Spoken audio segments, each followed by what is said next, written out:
Brought to you by Almond Auctions, the worldwide leader in antique tractor auctions. They say good things come in small packages, and when it comes to classic tractors, there's at least one guy who really believes it. Hi, I'm Ron Mader, and I have a small case of classic tractor fever. No doubt Ron Mader of Papillion, Nebraska appreciates the little things in life. As a result, he and his wife Carlene now tend a whole stable of classic tractors that are a little bit on the small side. This is a 1949 Allis-Chalmers Ii. This is the first tractor that I purchased. My collection consists of the smallest or smaller of each brand of tractors. And this one is a rear engine, so it's kind of a unique tractor. This one's a 1949 Gibson Model D. It has a Wisconsin 9-horsepower engine. And the unique thing about this is there's no steering wheel.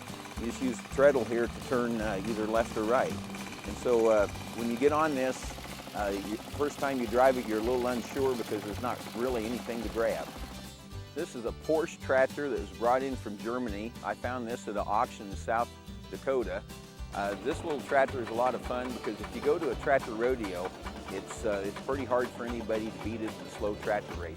This is a 1951 Minneapolis-Moline Model V. Minneapolis-Moline bought Avery out in 1951 and continued to build the V, just put a different color on it. And it's one of my favorite tractors. This tractor pulled my youngest daughter and her husband from the church to the reception hall on their wedding. Small tractors are a family affair for the Maders, and Ron's wife Carlene doesn't get left out.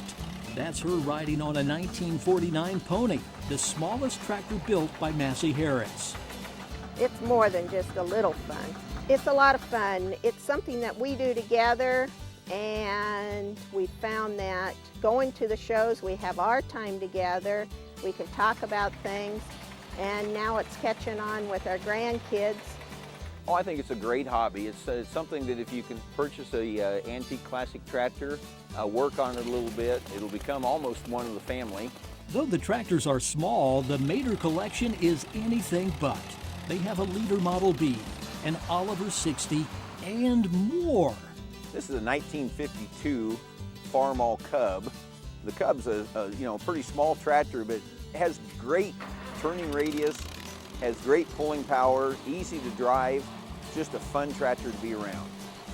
It's a lot of fun. It gives you a sense of pride that not everybody has, and everybody gets to have the fun and thrill of. The reaction is that people don't realize that there's so many small tractors, especially when we pull in there with the Porsche or the Leader or the Gibson, the Minneapolis-Moline, people have heard of and stuff, but the EarthMaster is one that gets a lot of positive comments.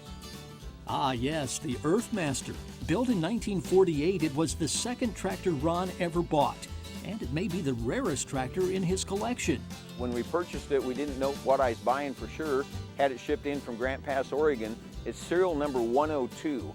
It is the high crop, which simply means it's about 4 inches higher than the Model C, and so this is the CH. There's a front emblem on the front grille. It's a square emblem. This was made in Hollydale, California, and it's one of the first EarthMasters that was ever produced. And something that I'm kind of proud of is this one came with one of the original seats. Most of the seats have been replaced, but this is originally the EarthMaster seat that came from the factory. The EarthMaster company built tractors for only 4 years or so, and then quietly faded away. Believe it or not, Ron's little EarthMaster is indeed a high crop model. As far as a high crop tractor goes, I think this little tractor being a high crop is hilarious. If you look at the adjustments here, it'll actually raise the front end up 4 inches. Now this is a CH, which has 30-inch rear tires. The C has 24-inch, so a high crop that will actually adjust an additional 4 inches high. I'm not sure in today's society that that's a high crop. Ron had to give the EarthMaster a total restoration to get it looking like new again. And more work is now necessary because the little tractor had a bit of bad luck at a local parade. Well, we was actually on the way to the parade route when we found out my daughter was driving it, and I walked up. My first reaction to her was, what's wrong? Don't you know how to drive a tractor? And then we got to looking, and there's a big hole in the block, and it was the one that pulled her from the church to reception hall on her wedding, and so she's pretty attached to it, and She was in tears, but we hooked the log chain on it and still let it make the tour of the parade. And if you look right here, you can see where it did its damage. It also bent the camshaft, and we did a little bit of damage to the distributor. Don't sweat the small stuff, Ron. You'll get the EarthMaster back in running condition because we know you're committed to preserving small tractor history. Oh, absolutely. It gives us a connection with the yesteryear. You know, most of these tractors were developed to replace a team of horses. So the heritage of the tractor, you know, these little guys just jumped right in there and really started off the farming era.